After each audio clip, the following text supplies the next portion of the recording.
Mi nombre es Martín D'Alessandro y vamos a hablar sobre las campañas electorales en la Argentina enmarcadas dentro del significado de las campañas electorales a nivel mundial. Las campañas electorales son, por supuesto, los periodos previos a cada elección y en ese sentido cumplen un rol muy importante. Son la instancia, podría decirse, más democrática de las democracias, porque son las instancias en las que los políticos y los candidatos y los gobernantes más atención prestan a las preferencias y a los deseos y a los intereses de los ciudadanos. Esto es importante porque generalmente hay un diagnóstico en la Argentina, en América Latina y también en todo el mundo que pone el acento sobre lo que nosotros los politólogos llamamos la distancia representativa. Esto es, la gente no se siente representada, la gente siente que los políticos y sus preferencias están lejos de las preferencias y los intereses de las personas, y esa falta de confianza entre los representados y los representantes finalmente lastima la democracia, porque la democracia se basa en la elección de los representantes. Y si los representados no tienen confianza en que los representantes van a actuar en nombre suyo, bueno, eso es un problema democrático serio. Por lo tanto, es un problema sobre el cual los partidos políticos democráticos y todas las personas con convicciones democráticas debieran tener algún tipo de interés. Lógicamente, ni en la Argentina ni en el mundo las campañas electorales son siempre iguales. A lo largo del tiempo han cambiado, y el elemento que más las hizo cambiar a lo largo de la historia es la aparición y el uso que se les ha dado a los medios de comunicación. Como todos sabemos, la política hoy pasa por los medios de comunicación mucho más que por los canales tradicionales por donde pasaba la política. Tradicionalmente pasaba por las discusiones dentro de los propios parlamentos. Más tarde el debate y la discusión política pasó fundamentalmente en el interior de los partidos políticos, que después llevaban al Parlamento decisiones ya tomadas en esas instancias previas. Y hoy lo que vemos, no solamente en la Argentina, es que la deliberación pública, el debate político, el lugar de la discusión que tan necesario es y tan esencial al régimen democrático, pasa más que nada por los medios de comunicación. Ahora bien, ¿cuál es el verdadero carácter de esta deliberación pública? ¿Cuánto hay de discusión política en los medios de comunicación modernos a la hora de enfrentar las campañas electorales? Eso nos mete de lleno en una discusión mucho más compleja, pero que podemos abordar sin ningún temor, porque es, al final del día, relativamente fácil de comprender. Y es relativamente fácil de comprender porque no es un problema que esté relacionado exclusivamente con el periodo de las campañas electorales, sino que es un problema general de los efectos que los medios de comunicación causan sobre las democracias o incluso en los regímenes no democráticos. Una primera discusión importante que todavía sigue vigente es ¿qué tan influyentes son los medios de comunicación sobre las opiniones políticas de los ciudadanos? Bueno, como casi siempre ocurre, hay dos posiciones centrales y más influyentes. En primer lugar, la posición que dice que efectivamente los medios de comunicación son muy influyentes. Esta es una teoría que se conoce con la idea de la aguja hipodérmica. Esto es, lo que dicen los medios de comunicación es como una inyección que entra directamente en las venas de los ciudadanos y absorben de una manera absolutamente acrítica el mensaje que se les baja de los medios de comunicación y opinan y votan en consecuencia. La otra teoría se llama la teoría de los efectos limitados. Esto es, lo que dicen los medios de comunicación o lo que dicen los actores que transmiten sus mensajes en los medios de comunicación no penetra de una manera directa en las mentes manipulables de los ciudadanos, sino que eso tiene efectos limitados. ¿Por qué? Bueno, porque las personas no son autómatas, sino que seleccionan la información, eligen qué medios o qué periodistas para recibir información. Y en realidad, más que nada, lo que hace toda esta información que circula en los medios es reforzar las opiniones que los ciudadanos ya tienen a causa de otros factores. Las opiniones políticas que tienen previamente, la socialización que tienen, con quién conversan, cuál es su lugar de trabajo, las opiniones políticas de la familia. Finalmente, en los años 60 más o menos se volvió a una idea de unos medios de comunicación poderosos por esta idea tan famosa de el concepto de agenda setting y el concepto de framing. Esto es, los medios de comunicación seleccionan los temas sobre los que se discute y también tienen la capacidad de encuadrar o poner el acento en algunos puntos y no sobre otros. El ejemplo clásico es si la noticia es que se va a poner una planta nuclear, un medio de comunicación puede poner el énfasis en los beneficios de la energía y el trabajo que eso puede producir, o puede poner el énfasis, por el contrario, en los peligros ambientales. A eso se llama framing, y eso es una de las principales herramientas que los medios de comunicación tienen hoy en día para influir sobre los comportamientos y las opiniones políticas de las poblaciones.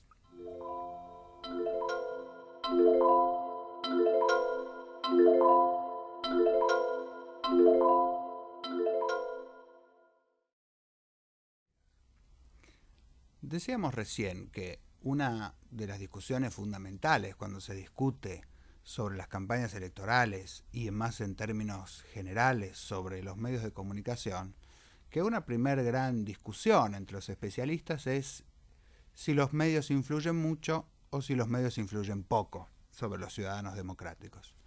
La otra gran discusión sobre este tema es, y con esto nos vamos acercando más al núcleo de nuestro tema de hoy, es si finalmente esta influencia que tienen los medios de comunicación es nociva para la democracia o es saludable para la democracia. Bueno, es una discusión porque, como en toda discusión, hay argumentos de un lado y argumentos de otro lado. Veamos primero los argumentos de los que dicen que la influencia, mucha o poca, pero está mayormente aceptado que es mucha, de los medios de comunicación sobre la democracia son nocivos. A estos muchas veces se los llama los mediófobos. ¿Por qué la influencia de los medios son nocivos para la democracia? Bueno, básicamente el argumento central es que los medios transmiten una información política de muy baja calidad. ¿Por qué? Porque la lógica de los medios, que es la lógica en parte comercial para atraer más audiencia y en parte sensacionalista para poder decir que tal o cual medio, tal o cual diario, tal o cual radio tiene una primicia, es una lógica diferente de la que requeriría una información y una deliberación política y pública sesuda. Hay un famoso filósofo político alemán, Jürgen Habermas, que argumentó que uno de los elementos fundamentales de las democracias maduras es lo que él llamaba la discusión raciocinante. ¿Qué quería decir Habermas con esta palabra raciocinante? Bueno, argumentos políticos que estén construidos sobre la racionalidad, argumentos que se concatenan lógicamente unos con otros y que con cierta complejidad entonces las democracias pueden avanzar y pueden mejorar al fin de cuentas la vida de sus poblaciones, porque se construye sobre bases de discusión racional. En cambio, los medios de comunicación no están muy interesados en promover una deliberación pública de calidad, sino, insistimos, en vender o en obtener la primicia. Entonces, hay como una especie de distintos lenguajes entre un ámbito, el de los medios, y el otro ámbito, el de la política, que es en algún punto incompatible, ¿no?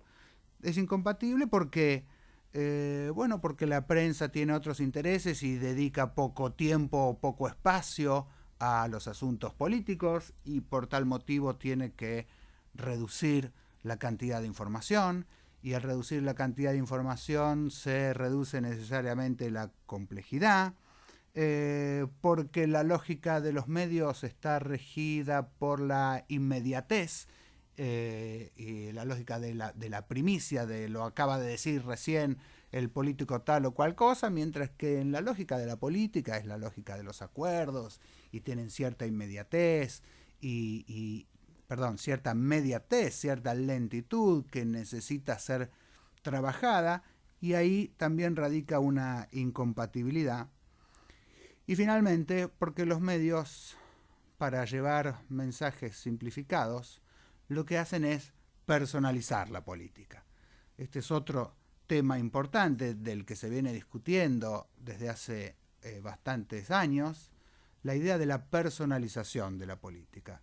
Lo que está en juego, según esta visión, no es tanto intereses, coaliciones, acuerdos o desacuerdos, sino que se presenta la información de una manera en la que fulano se peleó con Mengano y sutano le cae mal a Perengano. Entonces toda la cuestión política se reduce a si el presidente es amigo de tal o cual otro presidente, o si el presidente es amigo de tal o cual líder de la oposición, o si ese tal o cual líder de la oposición habla o no habla con los políticos que forman parte de su coalición. Y eso de alguna forma es reducir la complejidad que la actividad política conlleva.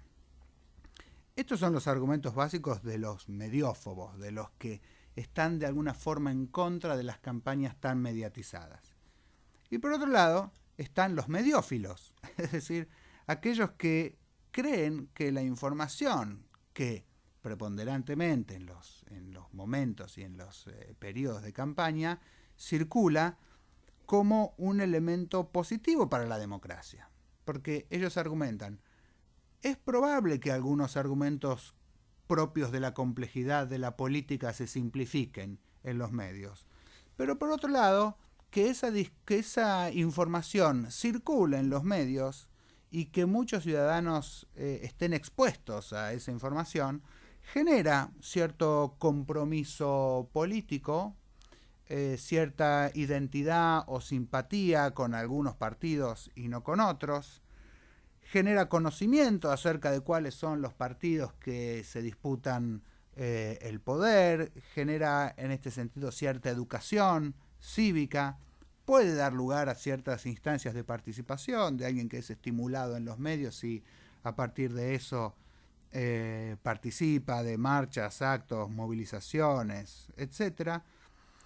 En definitiva, la información que circula en los medios, dicen los mediófilos, es positiva. La intervención de los medios en la democracia por estas razones es saludable y por ese motivo hay que prestar atención para, dentro de ese marco, tratar de mejorar de a poquito y con algunas reformas puntuales. Pero ahora vamos a ver algunas de ellas, la calidad de esa información para que la democracia en su conjunto sea de mayor calidad.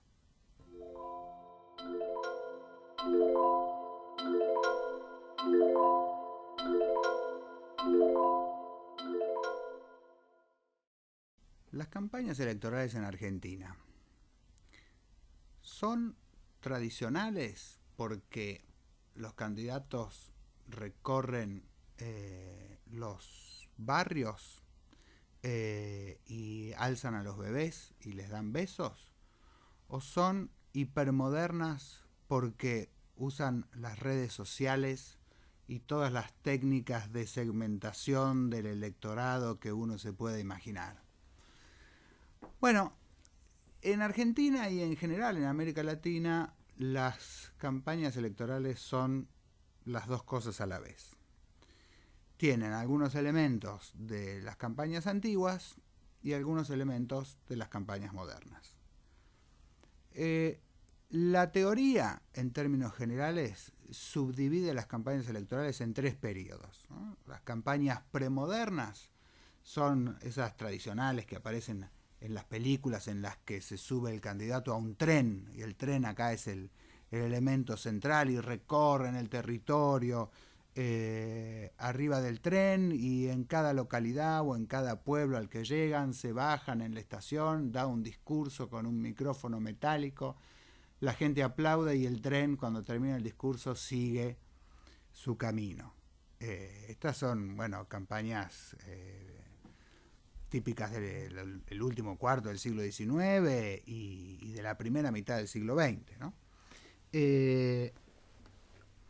Después están las campañas modernas. La teoría llama a las campañas modernas básicamente cuando aparece la televisión, ¿no? ¿Por qué? Porque ya los discursos de campaña no están dirigidos específicamente a un grupo de personas que se reúnen en la estación de tren o en el comité o en la sociedad de fomentos del pueblo, sino que la irrupción de la televisión genera la posibilidad de enviar un mensaje a prácticamente toda la población de un país. Y con el nacimiento de la televisión aparecieron también los spots publicitarios, ¿no? Que son esenciales y famosísimos en todas las campañas electorales del mundo. Aún siguen siendo más importantes que los usos de las redes sociales. No sabemos por cuánto tiempo esto va a ser así, pero todavía es así.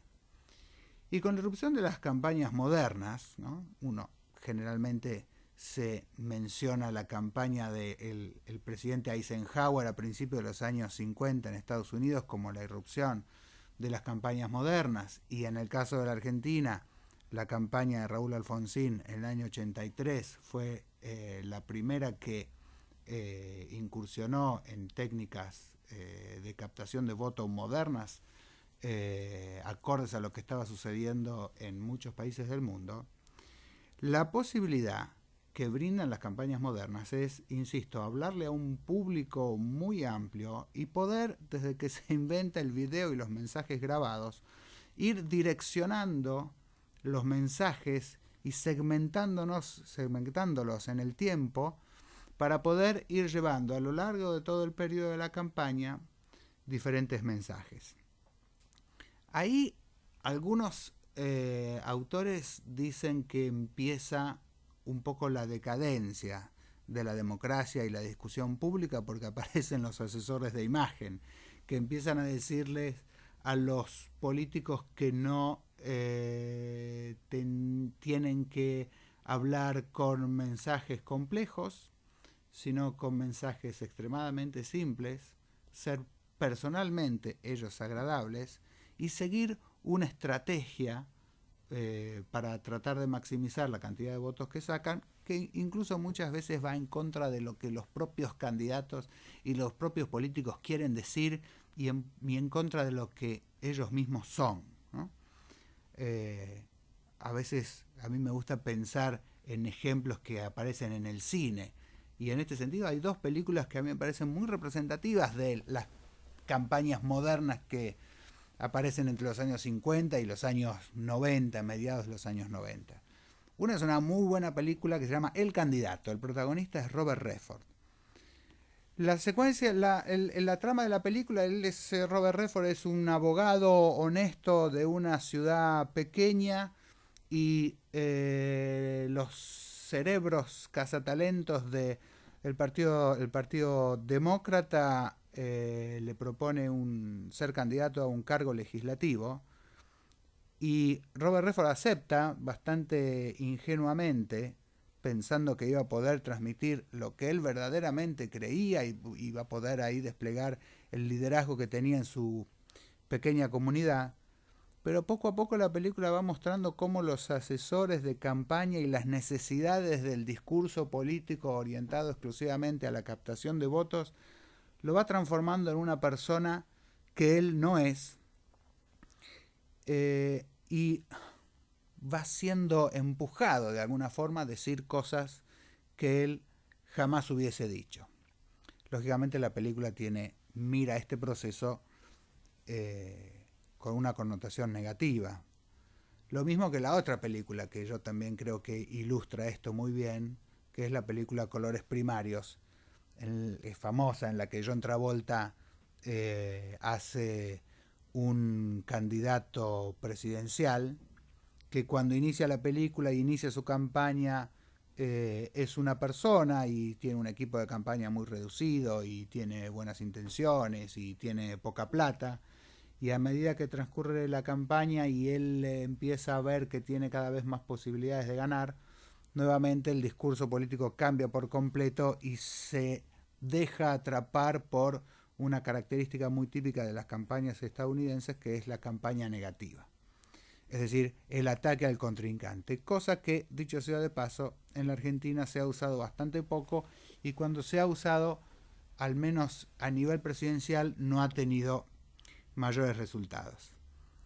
Y finalmente después están las campañas postmodernas, que empiezan en los años 90 y que se caracterizan por un montón de palabras en inglés, ¿no?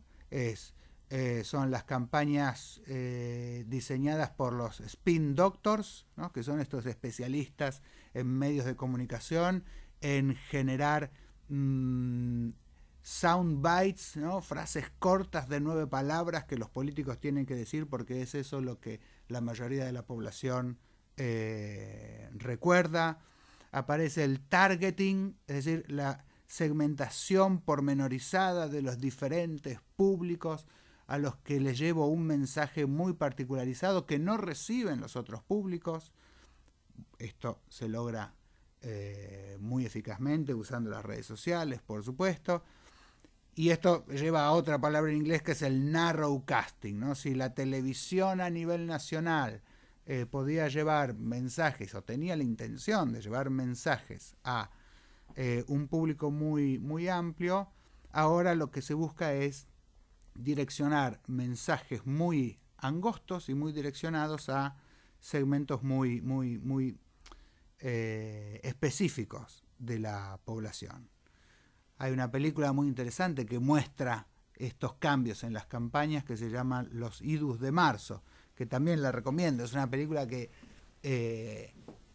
actúa George Clooney, creo que es el director también de la película, donde se muestra que en realidad las campañas electorales se han transformado, lejos de las instancias tradicionales mediante las cuales los políticos llevan su mensaje y sus propuestas a la población, en un juego absolutamente endogámico en el que lo que más importa es prácticamente el prestigio profesional de los propios asesores y de los propios jefes de campaña, que se pasan de un bando a otro, de un partido a otro, y no les importa tanto que se discuta sobre temas públicos en una campaña como su propio prestigio profesional.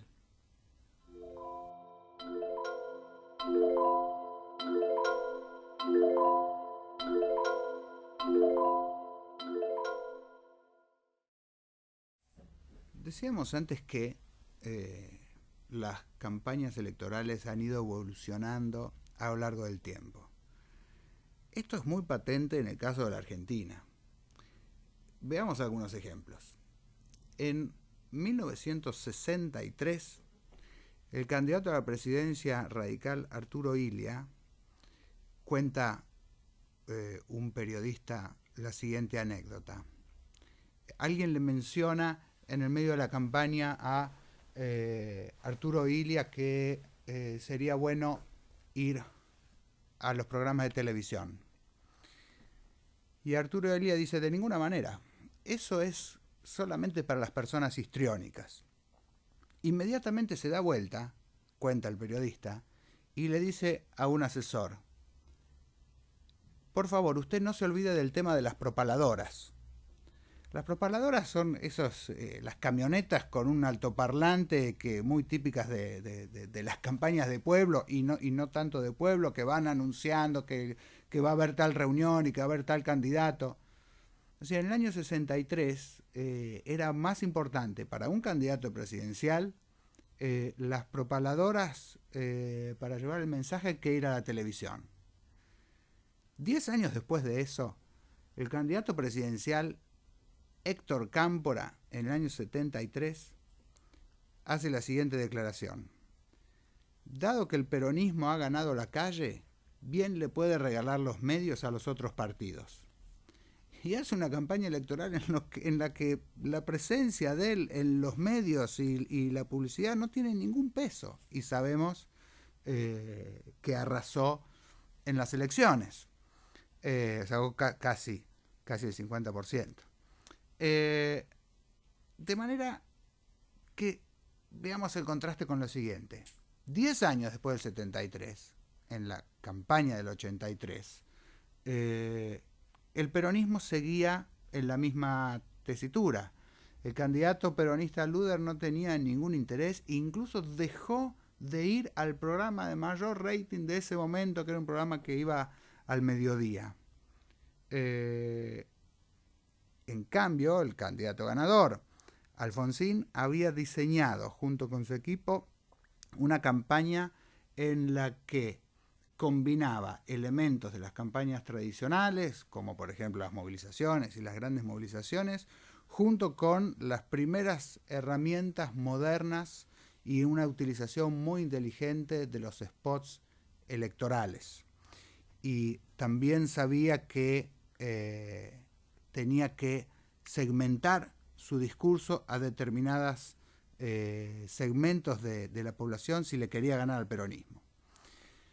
Esto quiere decir que las campañas definen una elección.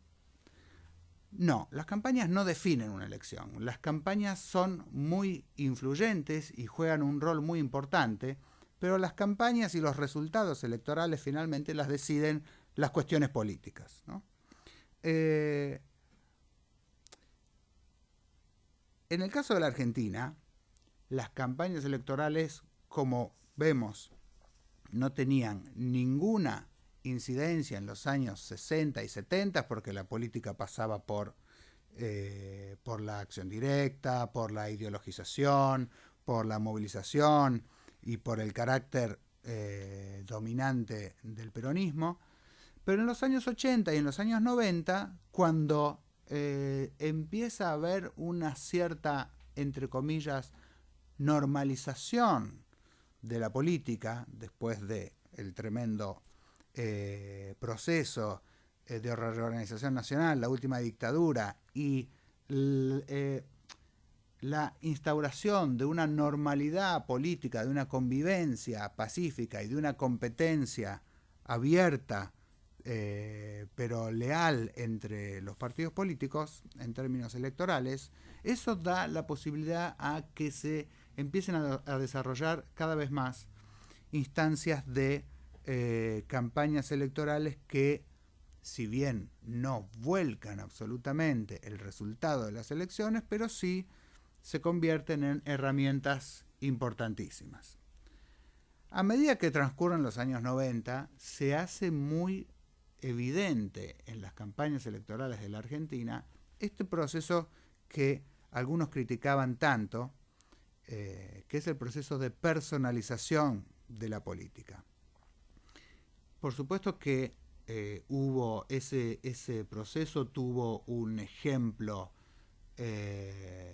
prístino, importantísimo, que fue el del presidente Menem, que quizá hasta renunciaba de la argumentación raciocinante de la que hablaba el filósofo Habermas, y quizá renunciaba a querer transmitir un mensaje complejo en términos políticos, y se adaptaba con una gran habilidad, valga decirlo, a los cánones y al lenguaje particular de la televisión y de la política personalizada.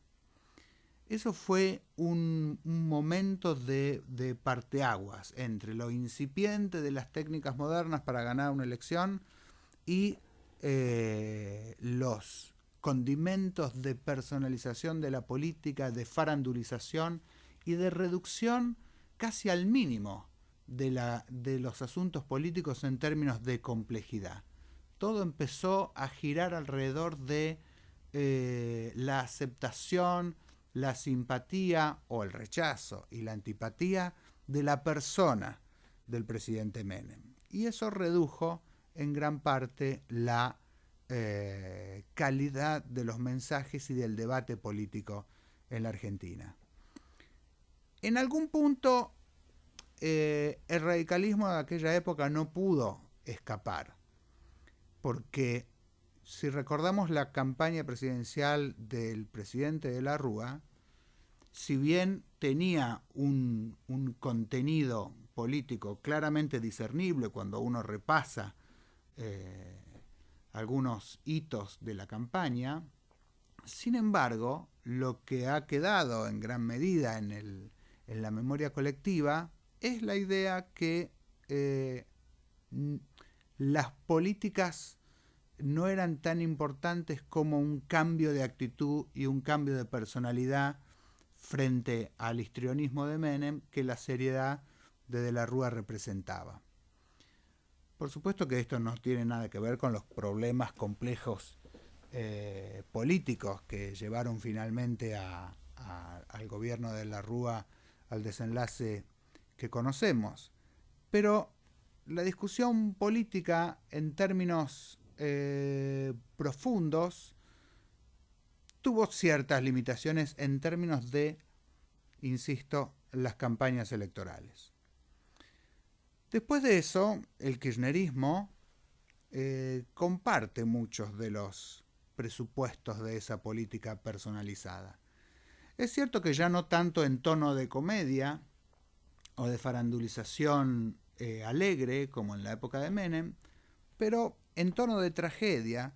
Finalmente, los mensajes políticos, sobre todo en las campañas, y esto es muy evidente en los spots de Cristina Kirchner en sus dos campañas presidenciales, en los que es muy palpable que el objetivo de todo el diseño y el trasfondo del diseño de toda su campaña no es tanto llevar mensajes con contenido útil para que la población pueda elegir entre votarla a ella o no, sino que los contenidos más importantes y que más se han subrayado en su campaña son contenidos meramente emocionales.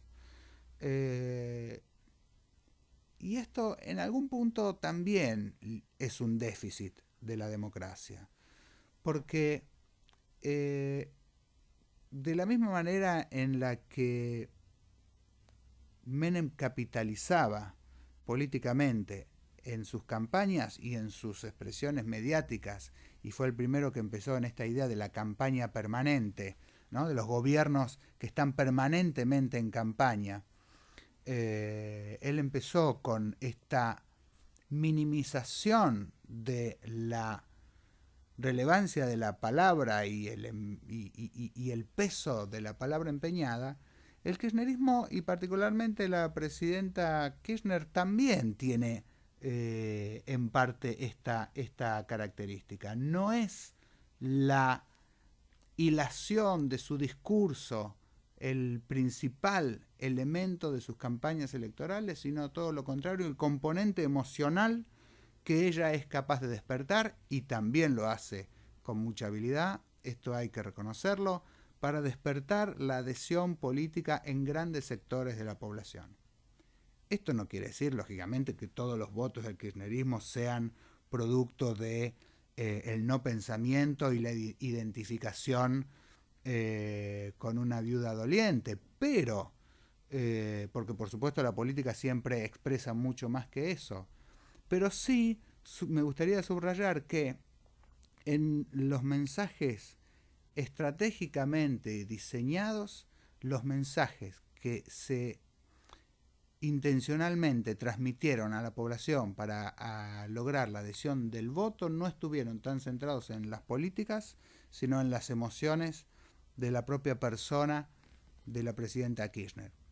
En este sentido, tenemos ahora por delante una nueva campaña presidencial y estará por verse, aunque las perspectivas desde mi punto de vista no son muy optimistas, si va a haber un verdadero, en primer lugar, debate de ideas, y en segundo lugar, una campaña electoral orientada a brindar información útil para que los ciudadanos puedan decidir su voto de una manera consciente, y no la apelación a la simpatía o las características exclusivamente personales o familiares de los candidatos a la presidencia.